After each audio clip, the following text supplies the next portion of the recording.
stuck in the mail.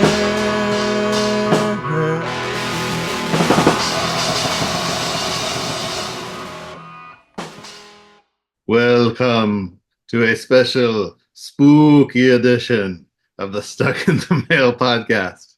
Wow, this is a lot to look at right now. Casey, you have an 8 track of our album in your hand, I do. This is a non-LP display here. Maybe even more glare. but you also have the LP. Do you have it with you? Do you have the actual record? I do, of course, of course. Not an easy one to find either. And no sleeve, no glare. Woo, there we go. Very nice. Yes, today we are talking about the immortal album One Nation Under a Groove by the immortal band Funkadelic. We've been looking forward to this one for a while. I just figured I would break it out on Halloween, with the election just a few short days away, because what a patriotic album this is, Casey. So true. Not even on Spotify. It's too patriotic for the streaming gods, the stream lords.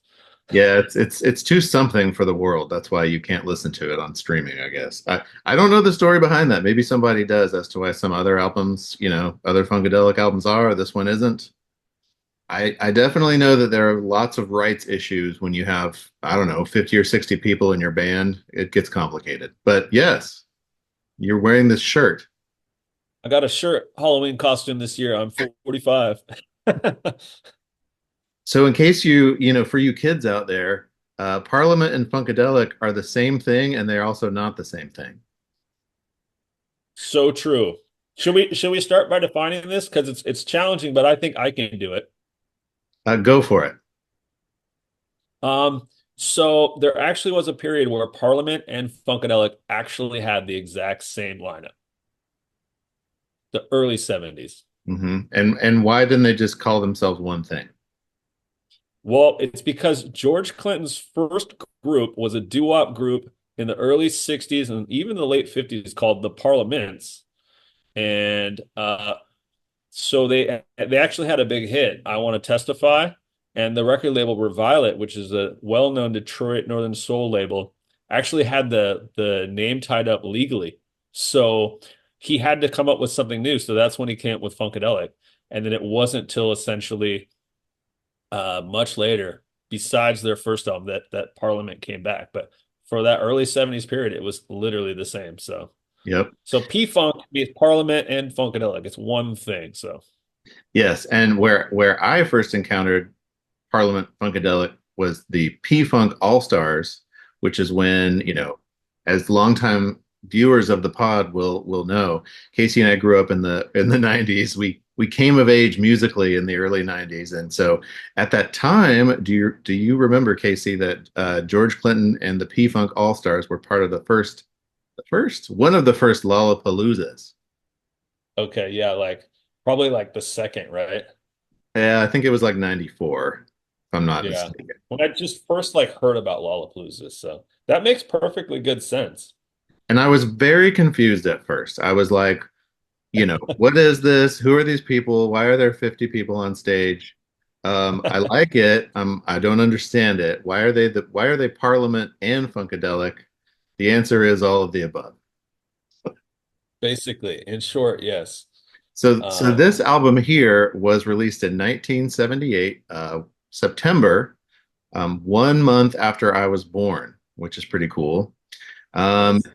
and yes, like you said, George Clinton was in a doo-wop group, the Parliaments, and did have a couple of hits. And then, this was right around when Jimi Hendrix was happening, and a lot of, real sonic experimentation was happening, and music was changing, and rock and roll was a thing. And, Clinton leaned hard into that and kind of brought it's pretty wild when you think about it that one person can almost single-handedly. So it goes James Brown first, obviously, but I'm just saying when I think of funk, I think of James Yep, Brown, and then George yep. Clinton took it and ran with it. Is that a fair assessment? It really is. And also, even though he was from, I believe, actually from New Jersey, but he moved to Detroit. The Parliaments, he was really trying to get in with Motown, and he was a young songwriter. And actually, the closest he really got to Motown was getting in with the section of Motown that left, which was Holland, Dozier, Holland, three songwriting giants from Motown that left and formed Invictus. And it's that first Parliament album that's on Invictus Records, as well as a couple other bizarre ones. So it's like he went with the songwriting group from Motown, which is interesting because he was a songwriter and I mean, that just makes sense. But he didn't want to be in Motown. Motown was like basically it. Yep. And as far as But funk goes, I mean, James Brown was, very much the consummate professional, from what I understand. He wanted things a yeah, certain way. He wanted the band to be tight. And one of the things that as I've been kind of researching, watching documentaries about Parliament Funkadelic, Bootsy Collins, of course, came over later, about halfway through the heyday of the Funkadelic, and he would talk about how, because he was in James Brown's band before, and he would talk right. about how James, always wanted things a certain way, but then Funkadelic had this reputation for really pushing things out there. And you Yes. listen to the first Funkadelic album, and it's very Hendrix in places. Yeah, it's very rock and funk. There's a lot of things going on. Like I always think of Sly and the Family Stone as a great example, but the musical world that George Clinton created did not have any bounds. Um, I can't remember what it is. It's not Funkadelic self-titled. I don't think it's Maggot Brain, but uh oh gosh, this it's the second one, 1970, For Your Mind. Yeah. And he told me that album, which is not very good, is just a giant experiment about if they could make a full album on LSD. That sounds about right. Apparently not, in my opinion. So, that's the thing is that George Clinton had a kind of a three-ring circus of a band, like Hmm. really, really, The Funk as when you see all Mob. the players. Yeah. Oh, yeah. They became Exactly. known Big as the time. the Funk Mob. Yep. So Big. going, because it is one of my favorite genres, let's just kind of go back and define funk as Wikipedia, defines it. So funk originated in the mid 1960s with James Brown's development of a signature groove that emphasized the downbeat with a heavy emphasis on the first beat of every measure, the one, and the application of swung 16th notes and syncopation on all bass lines, drum patterns, and guitar riffs. Casey, show me your shirt. Show me the one. This is Uncle Jam Wants You, and he should be showing a one here in his peacock chair. I believe I got the Right. right hand. I can barely see it, but yeah, I mean that's the album cover, and that album I think came out. Oh, I don't think I have it here, but I don't remember what year it came out, but I want to say it's after this, somewhere around it. But yeah, it's still emphasizing the one, right? Yeah, and I've discovered that the concept of the one is very important to funk and very important to funkadelic. It's kind of this cosmic concept that everything comes together and then everything devolves and then it hits again. So if you think of a song like No. "Make My Funk the P Funk," I want to get funked up. That's on Mothership, but it's like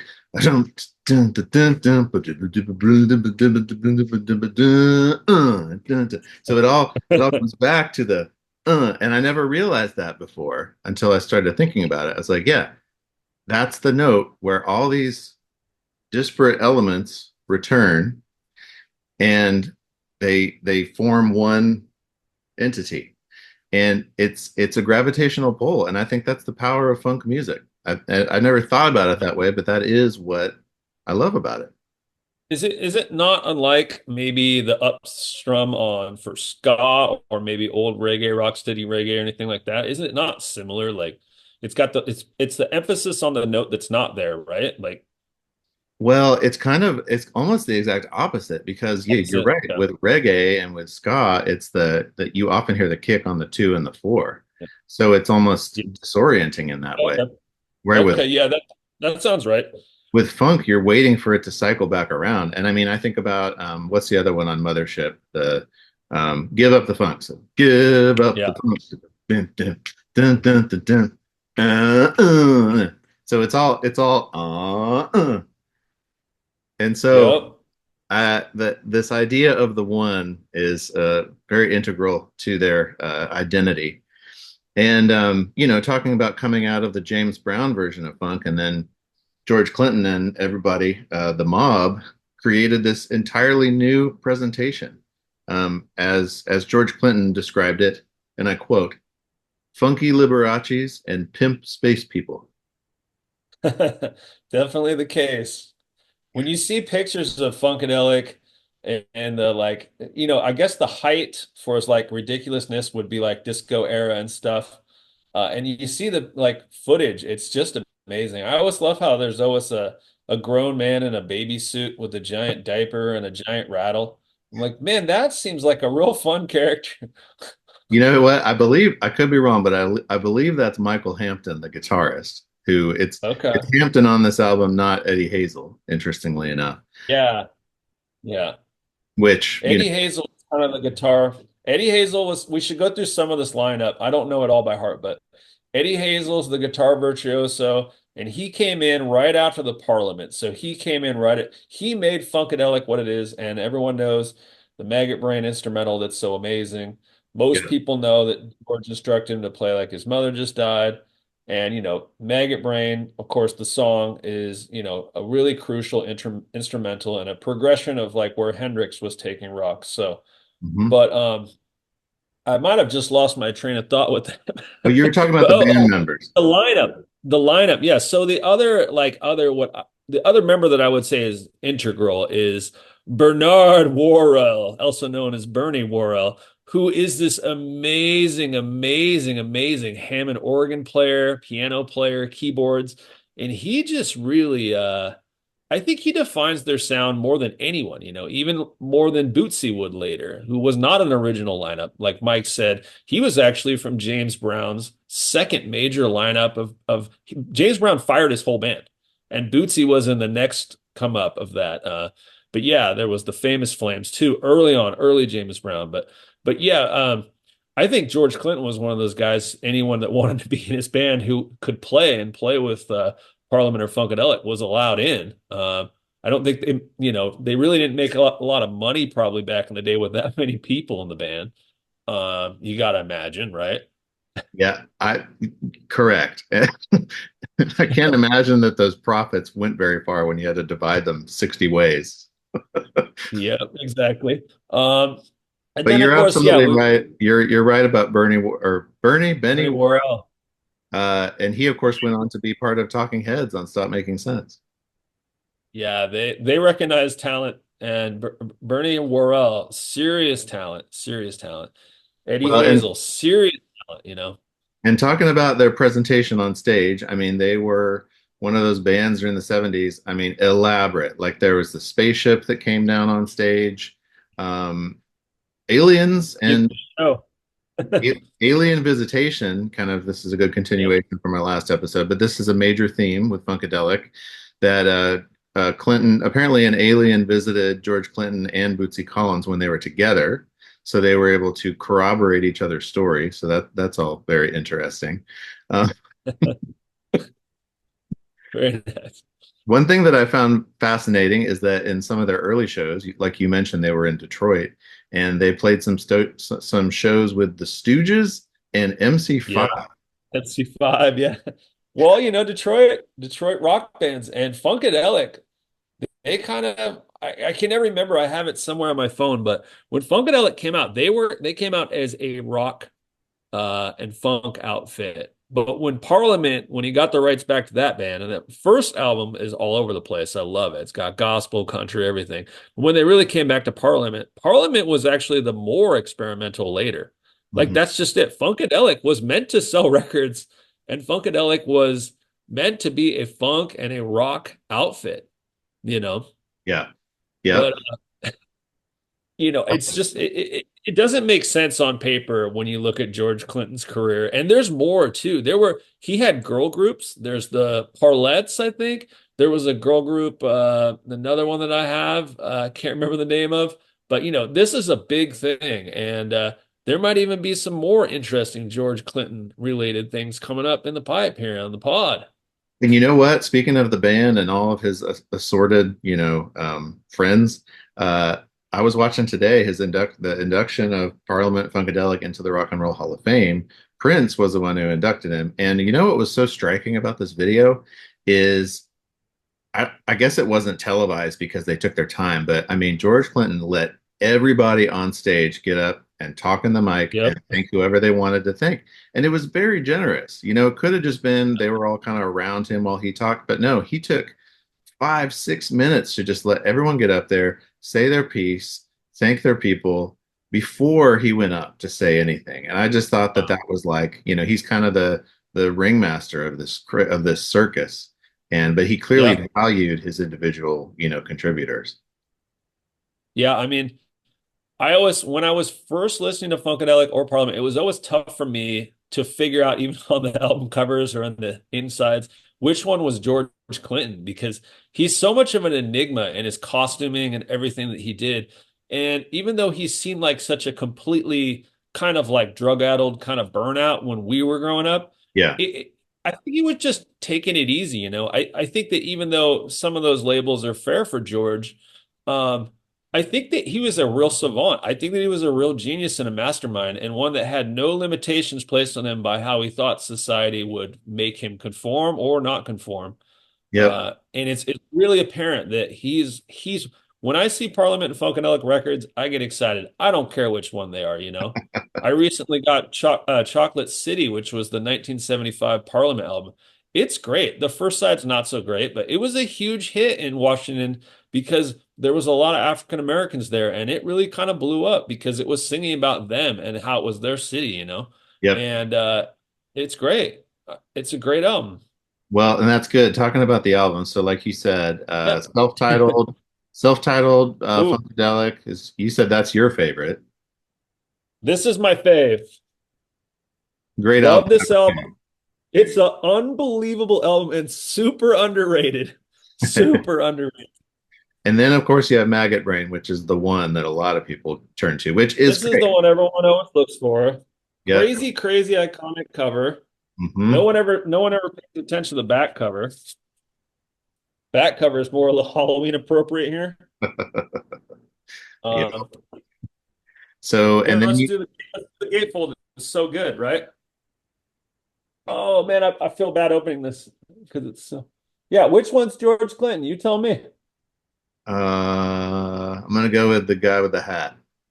I think he's the one all the way on the left. I think Okay. that's probably Bernie Worrell, isn't it? Oh yeah, you're right. I think it is the guy with the hat. Now that I get to actually look at it. Here, give us a zoom. Yeah. Oh, it's tough. It's tough. Ooh, I Yeah, think I that just was, ripped this cover a little bit, and I'm feeling really bad about it. Yeah, the hat. yeah. Woo. Um, you're right. Yeah. So talking about the albums, so we talked about Maggot Brain, you talked about Chocolate City. This is kind of a late, I wouldn't say late period. I mean, I guess it's true. So 78. Yeah. So this was also their commercial peak, talking about the album that we're covering today, which is One Nation Under a Groove, getting down just for the funk of it. One Nation, we're on the move. Nothing can stop us now, Casey. I can't stop quoting. Uh, Yeah. It's the clear jam. It's the opener. It's the song. You know, I think this as a there's a little bit of confusion because this originally came with a 7-inch with three extra songs, one of them being Maggot Brain again, which is just confusing, but we're just going by just the LP here. yeah, There's 6 songs. There's yeah. 6 songs. We've been conflicted on what to cover here, but my vote is just to cover the 6 songs because they are quite a collection of songs. Yeah. But yeah, the opener, I mean, the title track, One Nation, I mean, absolutely irresistible. It's great for driving. It's great for just playing around the house. It's a mood lifter. And Hmm. it's really, truly meant as a genuine celebration of humanity coming together. Whether Yeah. that's to defend against alien invasions or I've heard it said too that coming off of nice coming It's off got of the coming off of the affirmations, I guess you could say, of Chocolate City and everything. Like, I've heard George Clinton talk about how this idea of one nation under a groove is an inclusive idea of everybody. Like that this Yeah. is a party that's open for all. And Mhm. I find it very inspiring and very cool. It is, and it's I mean, who else really attempted such a feat? And it's recorded incredibly well, amazing vocals, variety of vocals. You know, on this album, you got I forget the name of the deep voice guy in Funkadelic Parliament. It's fuzzy, fuzzy. I thought it was Ray Taylor. I don't know. Well, I mean, it probably changes, but yeah, I never even knew if George Clinton was like a singer or not growing up. I was like, which one is he? What does he do? I So many actually people. I relate to that because when we saw him in the 90s, he was just kind of like the band leader. He was just sort of directing Yeah. traffic, you know what I mean? But yeah, he's And an also, incredible singer. the one thing it's a cheesy 90s reference now, but one of the ways that George Clinton came into, young teenagers' lives like ours was because he was producing the first couple Chili Peppers. Yep. And then the Chili Peppers, association is so strong. I watched a performance last night that was in 2022, and it was great.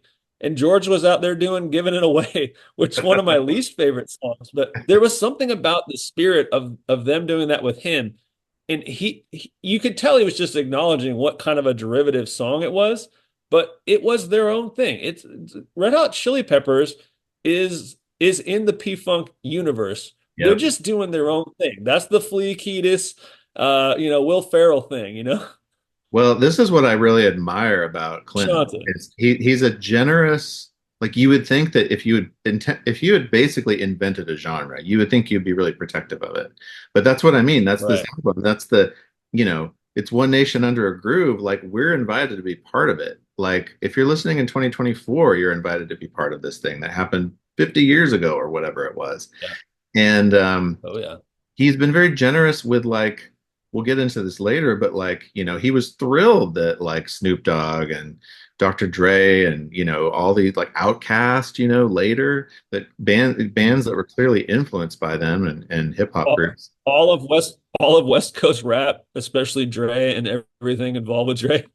Yeah, I mean it's all building on that to the point where people who grew up when we did had heard Snoop Dogg before we had heard Atomic Dog. But he was okay with that. I've watched Yeah. interviews where he's thrilled that the new generation, and I would say generations, are keeping up the funk. But getting back to the album, tell me what you think about track two, Groove Allegiance. Well, first to finish One Nation Under Groove is a stone cold classic. I love it. It might be one of their best songs. It's definitely one of the grooviest, and it's probably better than anything on Mothership Connection. But there's some good ones on that too. Groove Allegiance.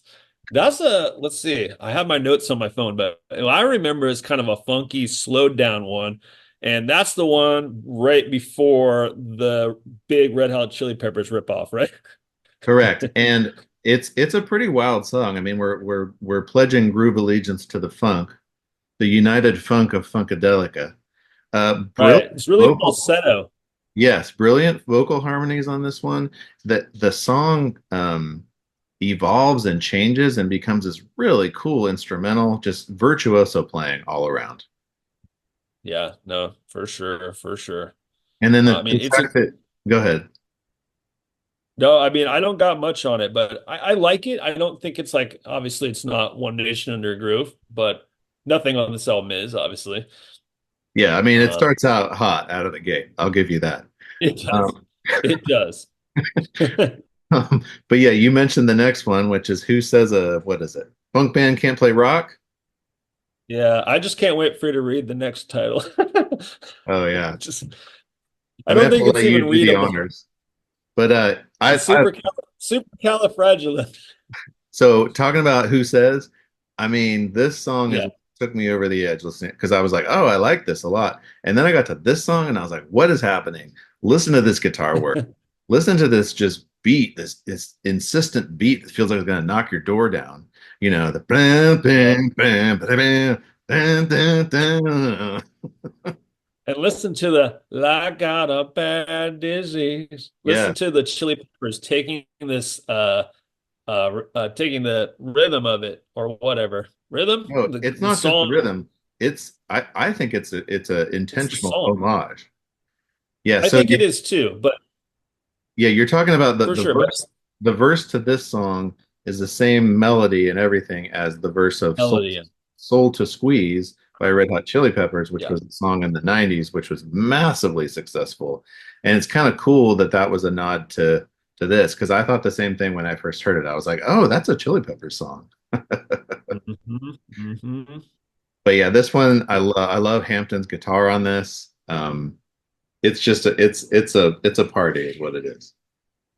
Yeah, the side A is pretty infallible, really. It's really got a great range. Side two, if we want to jump onto that, has two songs. No, three Three songs. songs. Yeah. The I Doo think this fourth Chasers track, is quite epic in every way. The Doo-Doo Chasers, also known as Blubbity Blubbity Blubbity Blubbity Blah. It's got George Clinton has these long titles where he smushes everything together, and if you saw the album cover, you'd know. I feel like I should hold the album up again. It's a lot. Yeah, that one I remember. It's kind of a R&B one. It's kind of long, kind of crazy. A lot of like repeat stuff in it, right? Like a call and deliver kind of song. Yeah, call and response It about various terms for excrement. Yes, a lot of the doo-doo humor. I mean, it's Halloween. We can keep it brown. We can be ween. It's ween. Uh, but yeah, it's maybe like kind of the throwaway, maybe. Yeah, I mean, I've seen people who would just stand by it as like this absolute masterpiece. I don't know that I would go that far. It just seems like a band having a lot of fun and maybe substances involved. I don't know. Definitely. Some new substances too, since it's 78. There's no telling. There's no telling what the P-Funk All-Stars are doing back then. But I they mean, probably recorded first and then we're like, oh, let's make a name up for it. And I'm sure George Clinton came up with this name that we have here. Uh, and there may be a deeper meaning to it that we're not getting. I won't, it's not necessarily my favorite, but I enjoy it when it comes on because it is entertaining and it's funny. I, it's lyrically pretty deep, actually. If you get around some of the terminology, it's lyrically pretty deep. It's talking about, mindsets and speech and how we get used to essentially having verbal diarrhea. He's making a social commentary and making it really scatological. So that's a reoccurring theme, big yeah. time. And It's then it's good time. The next one into you is, the polar opposite. It's kind of a funky kind of. It's got kind of a groove to it, like it's almost like a R&B one, like if I'm remembering right, it's more of a sing-song one. It's a throwback to the Parliament sound, the vocal harmony. Some of the ways that George Clinton works with these other players, these other great players, is kind of more akin to like Frank Zappa. I'm so glad you There's a said that. I had the huge same thought parallel right today, there. listening to Osmium, the first Parliament, and I'm sitting there thinking, you know what? He and Zappa were kind of on the same wavelength. Yep. They're doing their own thing. No one's censoring them. And if they're not allowed to do that, they don't do it. They're like, if only George Clinton was like self-produced, because Zappa, he had two labels. He had Straight and Bizarre. He'd put the weird acts on Straight and he'd put the normal ones on Bizarre. I feel like Funkadelic is a little more accessible than Zappa, Yeah, but yeah. there's Or Captain definitely Beefheart. yeah, Beefheart. Yeah, there's definitely an affinity there, though. There's kind of like the crazed genius aspect of it all. Oh So yeah. Into You's very nice. What do you think of the closer? We'll call it the closer. Charlie, funk getting ready to roll. Charlie. Back to like more pure funk. Yeah. That's what I'm going with. My notes are correct. I remember it being a funk closer. It ends too Um, quickly though. It gets into some super cool instrumental bits toward the end, and I don't want it to end. Gotcha. Well, I don't know if it's Charlie or Choli, but it's a it's a weird, I mean, a weird title, weird end. It's not technically the end if you have that 7 inch, which we don't. And such Yeah. such a bizarre thing. I didn't realize that was like a thing in the late 70s, and I'm a record guy. Like Stevie Wonder's Key of Life also came with a 7-inch, and it was a double album. Mhm. Just weird, right? Yeah. And I mean I that we'll call them bonus tracks. They're decent. I don't really understand why Maggot Brain is on here with Hampton playing it instead of Eddie Hazel. I don't get it. There must be a reason, but it's Oh, fine. there must have been some. Yeah, there was some lawsuit issues, early on and later on, and he's only ever had his catalog in recent years, so there's been all kinds of problems. So more Well, power to him if he's done that. But could you imagine if you bought, like, say, I don't know, this is going to be a poor example, but you bought a reel to reel and there was an 8-track with 4 extra songs on it, or a CD and a cassette single came with it, you'd be like, this is the album? Like, this is part of this? yeah, It's such a bizarre thing. yeah. I mean, I prefer to think of the album as the 6 songs, and as those six, it is untouchable for me. It is just absolute classic. I know a lot of people would choose a different Funkadelic, and I respect that. For me, this is just it may be the commercial peak, but it also to me, it just sounds incredible. Definitely my third favorite Funkadelic album, no doubt. Mhm. Well, And if you and throw Parliament in there, maybe fourth album altogether of George Clinton. So, but top tier, top tier. You can't go wrong with this one, and it's perfect album to be playing right now with the election coming forward, and it is such a positive song. yeah, And I think we're going to see the first female president, hands down, million times more qualified. I'm one of the people that isn't pessimistic at all. You know. So well, maybe that's weird. That's weird that I have such confidence, but I just do. I mean, he lost last time. He hasn't gotten any better. And the economy's gotten a lot better. I got news for everyone that doesn't think that's true. The economy is a lot better. So, we're getting you know, controversial here on the Stuck in the Mail podcast. well, I mean, this to me was an election pick on Halloween. I think this is your best pick, Mike, for me.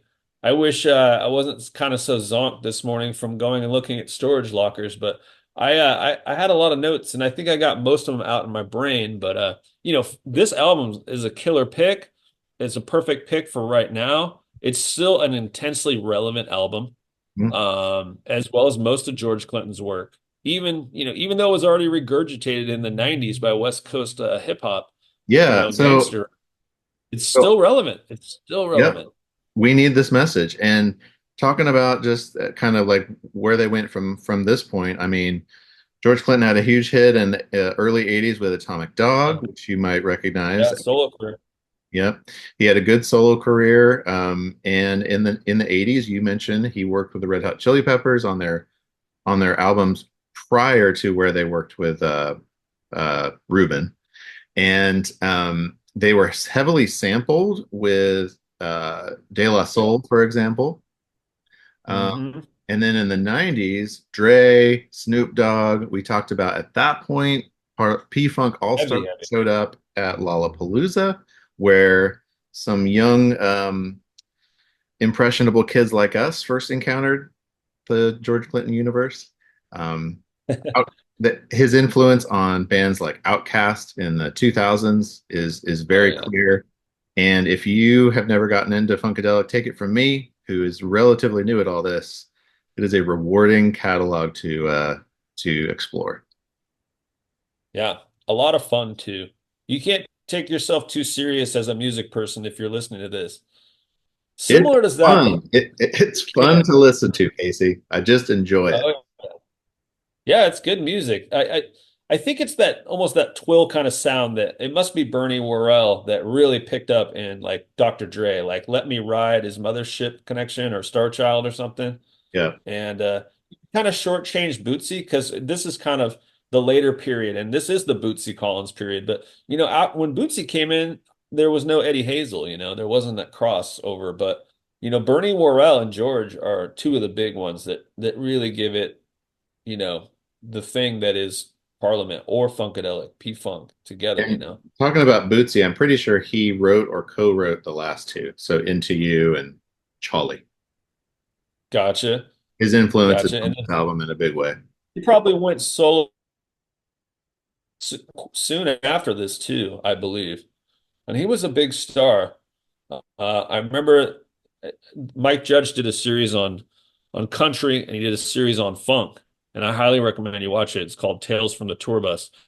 The Parliament one was 2 episodes long, and yeah, Bootsy. I remember the Bootsy part was really interesting because he kind of got too big for his own britches. He kind of got a little spooked, got a little like he wasn't feeling the persona that he'd created for himself because it was so like, hey baby, it's Bootsy baby, Mhm. like all that, almost like he was almost doing like a drag queen voice, but not in drag. He was like, hey baby, it's Bootsy, just like that would be weird. It's like Paul Rubens, there was a point that came where he was like, this thing that I've created, this life that I've created, I'm tired of it and I want to kill it, you know? Sure. Because he created a persona more popular than himself, Mhm. So not many people can do that, but there's a list. I think George Clinton was able to remain fairly anonymous, or maybe it was just me. I think he really kind of was the orchestrator, and I think he really was the ideas man, to say the least.